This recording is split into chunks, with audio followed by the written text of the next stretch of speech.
Bonjour à tous, j'espère que vous allez tous très bien. On se retrouve aujourd'hui avec une nouvelle émission sur la chaîne. Aujourd'hui, on ne va pas parler d'un club portugais, mais d'un joueur portugais, et pas des moindres, un international portugais qui a 14 sélections avec l'équipe nationale portugaise et qui a notamment remporté le titre de champion d'Europe en 2016. Donc c'est un joueur qui restera forcément dans l'histoire de l'équipe nationale portugaise. Et aujourd'hui, on parle d'Anthony Lopes, sa carrière qui s'est principalement et même totalement passée du côté de l'Olympique lyonnais. Certains en parlent comme une légende. Certains ont du mal avec ce terme. Donc, pour revenir sur l'ensemble de la carrière d'Anthony Lopes, éventuellement évoquer l'avenir de ce gardien de but, j'ai ramené deux spécialistes de l'Olympique lyonnais sur la chaîne. Donc, merci à vous deux d'être présents. Yanis, on va commencer par toi. Petite présentation. Je pense que beaucoup te connaissent parce que tu as été quand même pas mal actif ces derniers temps. Winamax FC, le Club des 5 aussi. Je te laisse te présenter en quelques secondes. Bonjour Alec, bonjour Christopher, bonjour à tous. Merci de l'invitation déjà. Oui, donc Yanis, donc je suis effectivement sur le WFC, j'ai fait le Club des 5, Copa Arena aussi. Et c'est vrai que depuis l'année dernière, avec Zach, Sofiane, Charlie et Hugo, on est aussi sur une émission sur l'OL qui s'appelle À la Zub, tout simplement. Et voilà, sinon actif sur Twitter, sur l'OL, mais aussi sur le foot en général. Et c'est un plaisir d'être là. C'est gentil, merci beaucoup d'avoir accepté cette invitation. Je sais qu'il y a beaucoup de supporters d'observateurs du football portugais dans les abonnés. Si jamais il y a des supporters lyonnais qui ne connaissent pas ce programme ALZ, donc pour Alazeb, je vous invite à y aller, mais j'imagine que vous connaissez déjà. Et j'imagine que vous connaissez aussi Café du Commerce. Et aujourd'hui, c'est Christopher qui représente le Café du Commerce. Christopher, je te laisse te présenter à ton tour. Écoute, déjà, merci pour l'invitation et salut à toi, Alex, et salut Yanis. Donc, ouais, Christopher, donc membre du Café du Commerce. Ouais, j'écris quelques articles pour eux, surtout principalement sur les jeunes, vu que c'est ce que je suis le plus au niveau de l'OL. Après, voilà, accessoirement, je travaille pour Football Manager, donc je m'occupe de l'Olympique Lyonnais aussi pour Football Manager. Voilà. Tu as eu l'occasion par le passé de noter la personne qui nous intéresse aujourd'hui, donc Anthony Lopes. Je vais commencer par toi, Christopher. Première question, elle est toute simple. Est-ce que pour toi, le statut de légende, juste avant, je vais recontextualiser, donc Anthony Lopes, si on doit faire un rappel de sa carrière à l'OL, c'est un peu moins de 500 matchs, mais il s'approche, il est très proche des 500 matchs. Et du coup, il fait partie du top 5 des joueurs les plus capés. C'est un joueur qui est arrivé à l'âge de 10 ans à l'Olympique lyonnais et qui a passé plus de 20 ans dans ce club, qui n'a connu que ce club-là dans le monde professionnel. Donc forcément, une carrière atypique qui, si on regarde le déroulé de la carrière, on pourrait parler d'une légende d'un club, comme ça se fait de moins en moins dans le football moderne. Christopher, est-ce que tu es d'accord avec ce terme de légende, toi qui supportes et qui suis l'Olympique lyonnais? Alors moi, j'ai un tout petit peu de mal avec le mot légende. Quand même, c'est le fait qu'il n'y ait pas de titre ou de fait vraiment marquant dans sa carrière à l'OL. Ça me gêne un peu du coup de parler de légende pour Anthony Lopes. Franchement, alors oui, il y a les chiffres, 11 ans titulaire en club, plusieurs compétitions européennes, enfin il a joué en plusieurs compétitions européennes avec l'Olympique lyonnais, quand même quelques sélections avec le Portugal. Mais ça me semble, c'est un des noms importants de l'Olympique lyonnais, du fait de sa longévité en tant que titulaire au club. Mais moi, personnellement, je ne le considère pas comme une légende de l'Olympique lyonnais. Yanis, est-ce que tu partages le même avis que Christopher par rapport à ce terme de légende? Je le trouve aussi un peu fort. Je suis assez d'accord avec ce qu'il a dit. C'est un personnage important du club. C'est évident, quand on est titulaire au club plus de 10 ans et qu'on a fait autant de matchs, tu l'as dit, quasiment 500, c'est pas rien et c'est significatif, surtout quand on est un enfant du club et depuis petit, puisque si on compte les années de centre de formation et de préformation, on est sur effectivement le club d'une vie pour lui. Donc c'est un personnage important, mais légende, pour moi, c'est un terme quand même très très fort. Effectivement, sur les titres, il y a une absence, mais même si on va au-delà des titres, si on prend la Lacazette qui n'a gagné que la Coupe de France, par exemple, et le trophée des champions aussi, il me semble, on est beaucoup plus, par exemple, sur une légende parce que je trouve qu'il y a des faits beaucoup plus marquants, il y a une histoire beaucoup plus marquante, et il y a peut-être même, on y reviendra plus tard, mais un niveau aussi de performance beaucoup plus marquant, même si Lopes a eu d'excellentes saisons à l'OL, attention, mais j'estime qu'il y a quand même beaucoup de saisons et notamment les dernières, où le niveau est en baisse sur l'ensemble, quand je mets toutes les données à côté, je pense que pour un club aussi grand que l'OL, le statut de légende est difficile à avoir, il y a des exigences assez élevées, et que Lopez a certains manquements pour ça. Et un manquement qui pourrait être celui de la sélection nationale, notamment. Pour recontextualiser, Anthony Lopez, c'est un joueur qui a connu 14 apparitions avec l'équipe nationale portugaise. C'est assez peu finalement pour un joueur qui va sur ses 34 ans et qui potentiellement a déjà clôturé sa carrière internationale. Pourquoi? Parce qu'il a longtemps été le second gardien de but du Portugal, derrière Rui Patricio, qui a été longtemps indiscutable. Et aujourd'hui, c'est Diogo Costa, la nouvelle génération, qui a pris le relais et qui semble parti pour les 10 prochaines années dans les buts portugais. Donc, peu de place pour Anthony Lopez.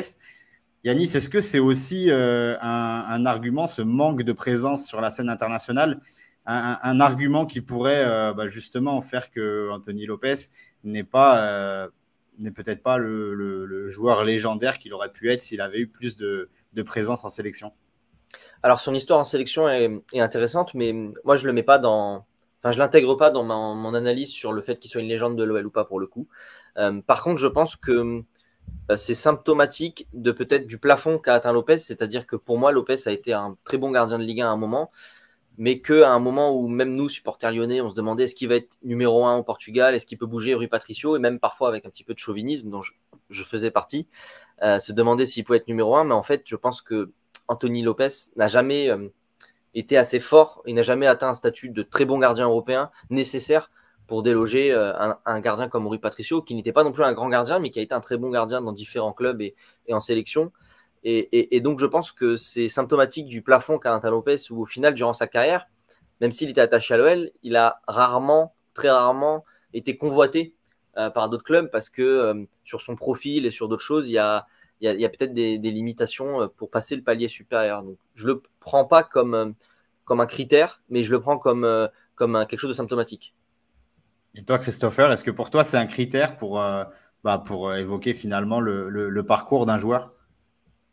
Non, je suis dans le même état d'esprit. Je vois pas ça comme un critère. Il aurait pu avoir une meilleure carrière aussi internationale. Dans ses meilleures années, je sais qu'on se demandait un petit peu pourquoi est-ce que du coup il n'était pas le numéro 1, pourquoi il n'y arrivait pas du coup à être le numéro 1.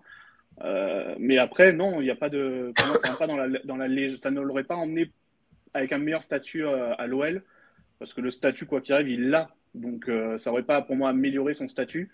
Mais ça prouve en effet que nous, on le voyait très haut, très fort, et qu'au final, peut-être qu'au Portugal, comparé à d'autres gardiens, il n'était peut-être pas aussi fort que ça au final. On l'a un peu peut-être trop, nous aussi, surélevé sur certains points. Peut-être qu'il aurait mérité aussi sa chance aussi en sélection. Hein. Je ne suis pas dans les éléments de sélection. On voit bien des fois avec les sélections de la sélection française, des fois on n'est pas forcément toujours d'accord, il y a des questions de statut ou autre. Mais voilà, ça n'aurait pas changé pour moi son statut à l'OL particulièrement. Il en avait déjà un très gros statut. C'est clair. Et pour le coup, pour avoir particulièrement suivi toutes ces apparitions avec la sélection, c'est vrai qu'il y avait une petite différence entre le niveau qu'il avait à l'OL au moment de ses sélections et les performances en équipe nationale, qui étaient souvent inférieures à son niveau réel, son niveau habituel. Et d'ailleurs, il y avait beaucoup de Portugais au pays qui ne suivent pas la Ligue 1, qui ne suivent pas l'Olympique Lyonnais, qui se demandaient si c'était vraiment un gardien digne de représenter la sélection, de titiller Rui Patricio, comme certains qui suivent la Ligue 1 l'évoquaient. Et du coup, ça a pu faire débat aussi au Portugal, parce que il y avait un produit qui était vendu d'un côté, et quand on regardait le produit en direct à la télé, on n'était pas forcément tous d'accord et tous unanimes sur son sujet. Donc, c'est aussi ce qui peut expliquer ce manque de présence sur la scène internationale pour Anthony Lopez. On a évoqué son statut en sélection. On a aussi commencé à évoquer ses performances à l'OL. Rentrons aussi dans le vif du sujet. Il y a d'autres choses qui sont souvent évoquées quand on parle d'Anthony Lopez à l'Olympique Lyonnais. Et c'est vrai que j'ai l'impression que son nombre de détracteurs a augmenté au fil des années, notamment pour des raisons qui sont un peu extra-sportives. il y a beaucoup de choses qui lui ont été reprochées depuis ces dernières années, notamment le fait, apparemment, ce sont peut-être des rumeurs, peut-être que vous avez plus d'infos que moi sur ces sujets-là, mais peut-être que voilà, un rapport à la concurrence notamment qui serait difficile de son côté. On lui a aussi reproché le fait de choisir lui-même l'entraîneur des gardiens de but. Donc forcément, ce n'est pas le meilleur contexte, si c'est le cas évidemment, ce n'est pas le meilleur contexte pour une concurrence qui serait saine. Et éventuellement aussi des prétentions salariales qui sont parfois jugées élevées par certains supporters. C'est à peu près ce qu'on lui reproche en termes d'extra-sportif. Est-ce que, Christopher, selon toi, ça a aussi joué dans le désamour que peuvent avoir certains supporters pour Anthony Lopez, supporter lyonnais notamment? Oui, forcément, ça joue. Maintenant, ça joue et on en parle beaucoup pour une raison principale qui est les performances ne suivent pas. Si les performances avaient suivi, s'il avait été toujours au top niveau, on en parlerait beaucoup moins, quoi. Tu vois, c'est vraiment quelque chose, pour moi, je trouve, qui revient de plus en plus parce que justement ces performances ne sont pas au niveau attendu et au niveau du statut qu'il réclame et qu'il demande et qu'il a en fait.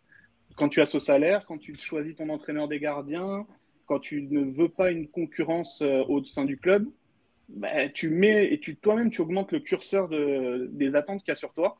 Et pour moi, bah, c'est ça en fait le problème, c'est qu'on en revient à en reparler de ça parce que bah, les performances elles sont pas là quoi. Et on le constate tous et on le voit. Et autant il a eu des années où il y a quelques années de ça, vraiment il y avait rien à dire, on ne pouvait pas se plaindre d'Anthony Lopez.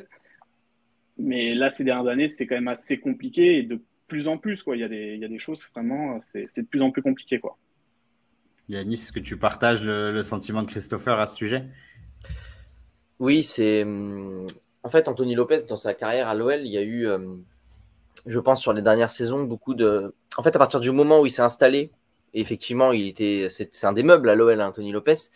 Le mauvais côté, parfois, c'est que quand tu fais partie des meubles, tu as peut-être l'impression, la sensation que des choses te sont dues et que c'est chez toi et que donc tu peux décider de certaines choses et que tu as un certain statut qui peut amener à ça. C'est-à-dire que le refus de la concurrence, effectivement, et sur les choix de l'entraîneur des gardiens, on se souvient qu'il y avait eu Christophe Revel qui avait été amené par Juninho et qui voulait beaucoup lui faire bosser sur le jeu au pied et qu'il y avait eu des incompatibilités. Derrière, ça n'a pas fonctionné et Vercouttre est venu. On sait que forcément, Anthony Lopez en fait, a montré une réticence à être bousculé. Et ça peut être gênant parce que normalement, si tu es un grand compétiteur et si tu es un très bon gardien, ça ne devrait pas te gêner. On se souvient que Tatarusanu avait été quand même très mal accueilli. Sur le premier match amical, il se fait huer par les supporters. Et donc, le raccourci, il est facilement fait. C'est-à-dire qu'il y a un nouveau gardien qui arrive, qui dit qu'il va amener de la concurrence. Et quand on sait que Lopez est proche des groupes de supporters, sans avoir d'infos directes, on peut se dire pourquoi siffler un des joueurs de l'OL si ce n'est qu'on n'accepte pas que ce gardien soit mis en concurrence. Donc, il y a eu pas mal de choses qui ont bousculé, cette vision d'Anthony Lopez.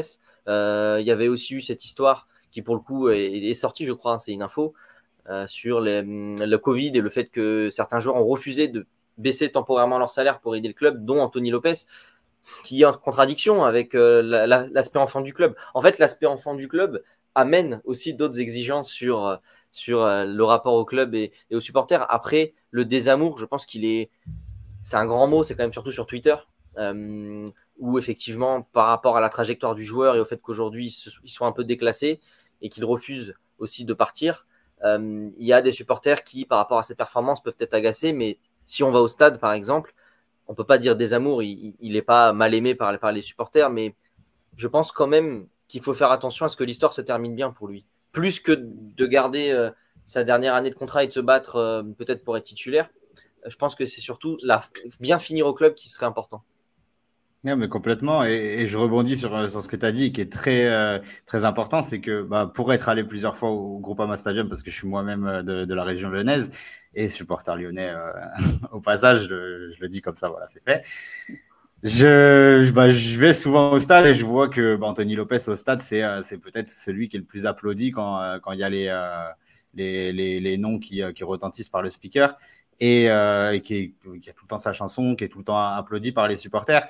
Et c'est vrai que ce désamour qu'on peut voir sur Twitter, il n'est pas du tout représenté au stade. Et je pense que quelqu'un qui n'est pas forcément présent sur les réseaux sociaux et qui est souvent présent au stade. Alors, il peut avoir son avis sur Anthony Lopez, mais il n'aura pas ce sentiment que c'est quelqu'un qui est assez contrasté finalement au sein de la communauté lyonnaise. Donc, comme l'a dit Yanis, Christopher, je rebondis là-dessus pour te poser la question. Est-ce que c'est pas des critiques qui sont très localisées sur Twitter en fait? Est-ce que c'est pas aussi l'une des problématiques de ce réseau social qui fait monter des critiques et qui, avec un système de surenchère constant, des campagnes. Que des joueurs deviennent. On peut même parler de campagne hein, finalement, avec des joueurs qui sont finalement détestés à travers des tweets et des surenchères sur ce réseau social. Qu'est-ce que tu penses de ça? Et est-ce que tu penses que ça s'applique sur Anthony Lopez? Ah bah totalement, de toute façon on le voit, hein, c'est exact. Hein. Entre les réseaux sociaux et le stade, tu as l'impression que c'est pas du tout la même ambiance sur Anthony Lopez. C'est une réalité. Au stade, il y a ce côté, il est, comme tu disais, toujours applaudi, toujours soutenu. C'est un enfant du club, c'est le jeune supporter qui est devenu joueur, formé au club, super proche des groupes principaux. Il y a ça du coup, et du coup, de l'autre côté, tu as sur les réseaux sociaux, tu as aussi, je pense, ce point-là en fait qui est vu négativement sur les réseaux sociaux. Il est trop proche des supporters des groupes principaux. Donc du coup, il y a aussi, je pense déjà aussi certains qui critiquent ne serait-ce que par rapport à ça. Donc ouais, il y a vraiment un décalage entre les deux. Maintenant, c'est amplifié forcément par les réseaux sociaux, bien évidemment. Ouais. C'est malheureusement comme ça, ouais. Et Yanis, est-ce que ça peut être une mauvaise chose finalement d'être proche des groupes de supporters ou d'être un peu trop impliqué dans le supporterisme dans son propre club? Ça peut se retourner contre soi quand on a ce genre de scénario, forcément. C'est bien d'être proche des groupes de supporters et pour le coup, c'est pas quelque chose c'est pas une feinte d'Anthony Lopez puisqu'il était déjà dans les groupes de supporters et supporters jeunes avant d'être pro à l'OL. Mais comme j'ai dit tout à l'heure, une fois que tu as atteint un certain statut dans le club, dans l'effectif, ça peut te rapprocher des supporters sur la volonté de plaider ta propre cause. Et donc, je pense qu'avoir une distanciation à ce niveau-là, pour ne pas paraître, même dans un groupe, hein, dans la vie d'un groupe, pour ne pas paraître être un joueur traité différemment ou avec un statut différent auprès du groupe de supporters, puisque là, on parle surtout des bad guns et du virage nord, je pense que d'avoir cette distanciation est quand même importante.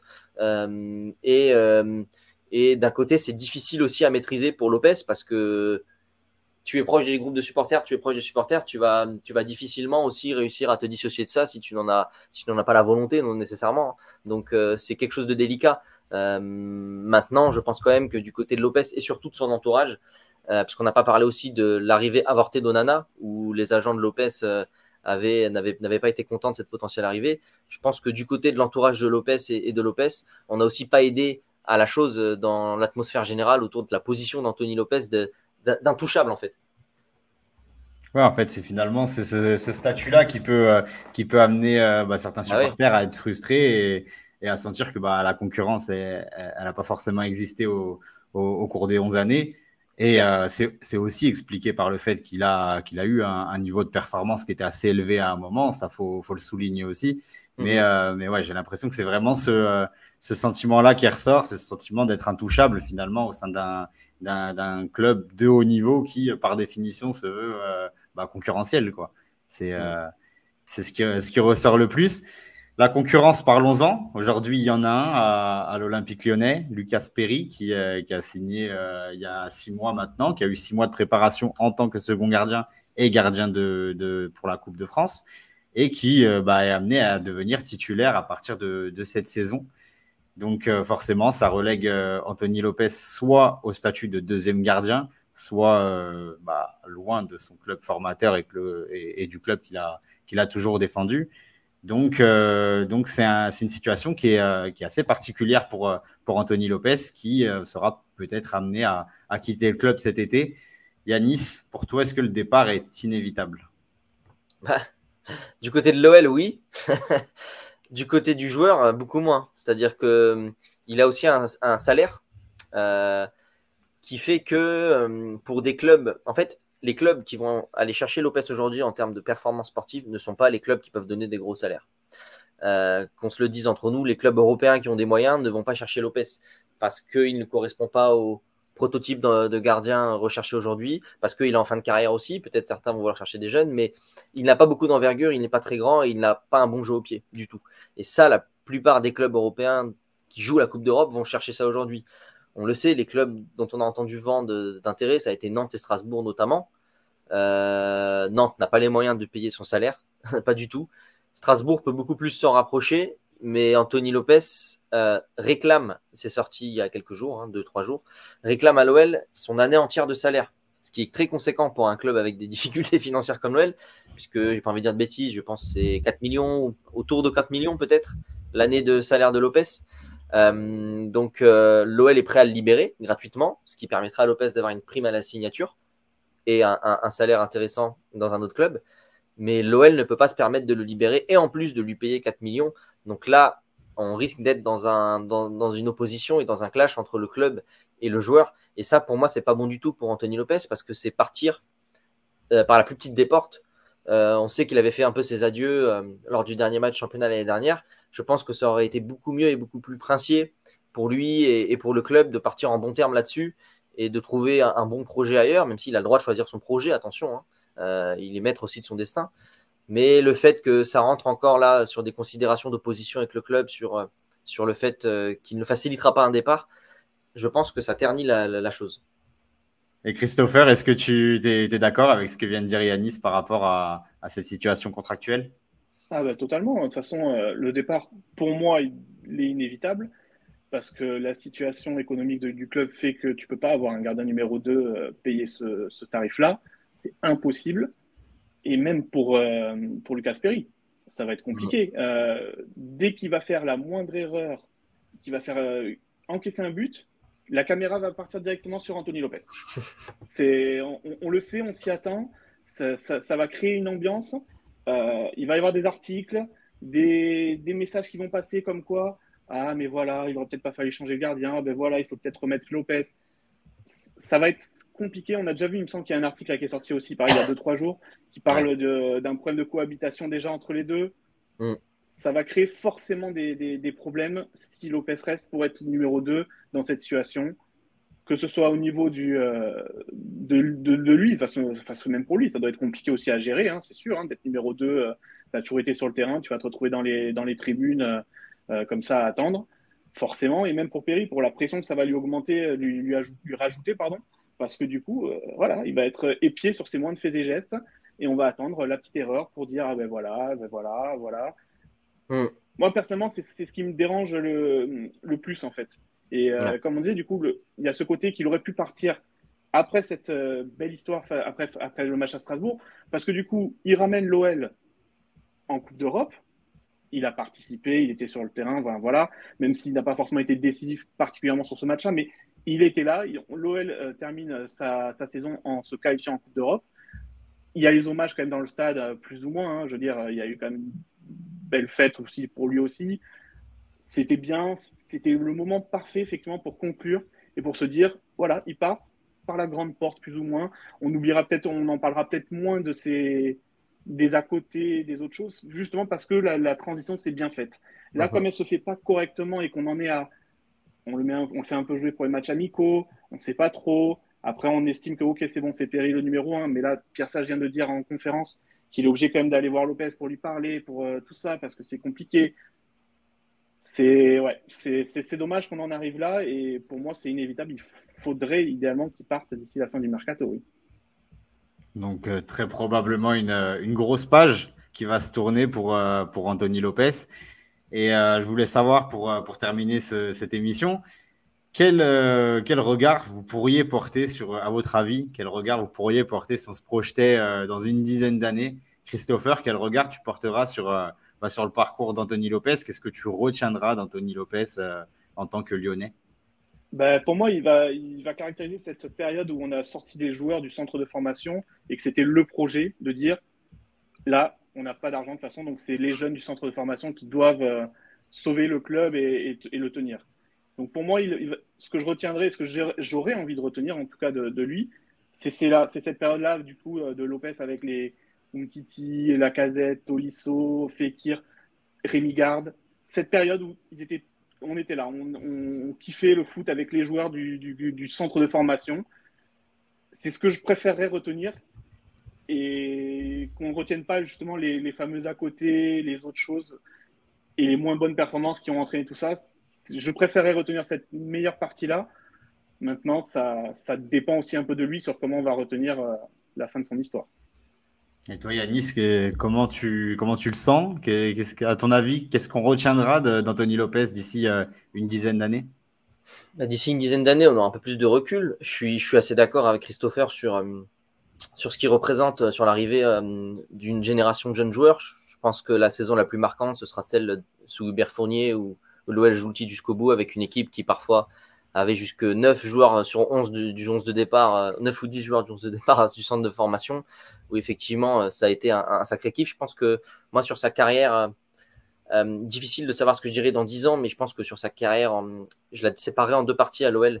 Je trouve que depuis la saison du Covid, la saison 19-20, où ça n'avait pas été terrible, je trouve qu'il y a très clairement une baisse des performances et de la décisivité de Lopez. C'est-à-dire que même s'il ne fait pas de bourde, je trouve qu'il était de moins en moins décisif. Il avait quand même eu une grosse saison sous Peter Bosz, mais c'était un peu, tu sais, en pompier quand il se faisait canarder. Là, il était jamais meilleur que là. C'est-à-dire qu'il sortait plein d'arrêts, mais qu'au final, l'OL végétait milieu de tableau. Donc, je trouve que sur sa première partie, on avait un gardien très tonique qui plaisait beaucoup aux supporters et qui était un peu un symbole, effectivement, de cette génération. Mais que sur la deuxième partie, avec tout ce qui s'est passé, avec beaucoup de tensions aussi autour du club sur lequel il n'est pas responsable, on a vu un gardien beaucoup moins roi de sa surface et avec le fait qu'il soit intouchable, ça a créé des crispations. Donc je pense très sincèrement que la sortie de ce type de joueur est très importante pour le goût qui va être laissé et qu'effectivement partir après la fête de la fin de saison dernière et laisser le club entre guillemets libre de sa dernière année, ça aurait été quelque chose de bien. Maintenant, si ça part de manière beaucoup plus difficile, s'il y a une ambiance mauvaise, si ça pourrit la vie de Lucas Perry, s'il peut y avoir beaucoup de péripéties durant la saison et que ça casse un petit peu une ambiance d'un groupe lyonnais qui en plus semble être assez sain jusque-là, la préparation s'est très bien passée. Là, par contre, effectivement, ça peut laisser un arrière-goût amer. Donc, alors, je ne sais pas s'il va regarder l'émission Lopez, peut-être pas, mais peut-être que si, sachant qu'il est lyonnais et portugais, comme toi. Je pense vraiment que comment tu pars du club en tant que joueur qui a été aussi important, c'est très très important et ça laisse vraiment une marque importante. Moi qui l'ai beaucoup critiqué, mais je suis un peu plus calme cet été sur lui parce que je trouve que parfois ça va un peu loin, je pense que la manière dont il part, ça risque d'être très important. Je pense qu'on a fait le tour sur le sujet. Christopher, est-ce que tu veux rajouter quelque chose sur la situation d'Anthony Lopez? Non, tout est dit. Franchement, c'est ça. Ça va vraiment dépendre de comment il va partir et comment ça va se terminer. C'est ça qui définira ce qu'on retiendra peut-être de lui aussi plus tard. C'est parfait. Je pense qu'on a fait le tour. Merci à vous deux d'avoir été déjà présents et d'avoir été aussi pertinents dans vos réponses. Vous avez apporté beaucoup de lumière sur cette situation qui est assez paradoxale, comme je le disais, entre un joueur qui a fait tout son temps au sein d'un club et qui ne fait pas forcément à l'unanimité au sein de celui-ci. Donc, c'est vrai que c'est une situation qui est assez rare, assez paradoxale et c'est pour ça que j'avais à cœur de faire une émission sur le sujet. Et vous avez été au top tous les deux, donc merci beaucoup. Avant de se quitter, Christopher, si tu peux nous dire où est-ce qu'on peut te retrouver, du coup, pour ceux qui ont aimé tes interventions. Écoute, moi, du coup, sur mon compte Twitter, c'est Waka, tout simplement, ou via le Café du Commerce, OL, du coup, où j'écris quelques articles, principalement sur les jeunes de l'académie. Parfait, on mettra tout ça en description, évidemment. Yanis, où est-ce qu'on peut te retrouver ? Sur Twitter aussi, il y a mon arrobase ici. Et sinon sur le WFC et sur l'émission à la Zub sur la chaîne de YouTube de Zach Nani, YouTube et Twitch. Donc en gros, ce sera là. Et puis voilà, au plaisir d'échanger, quoi. Avec grand plaisir. T'es un peu de partout, de toute façon. On te voit souvent un peu de partout. Merci à vous deux et merci à tous d'avoir regardé cette émission jusqu'ici. J'espère que ça vous a plu.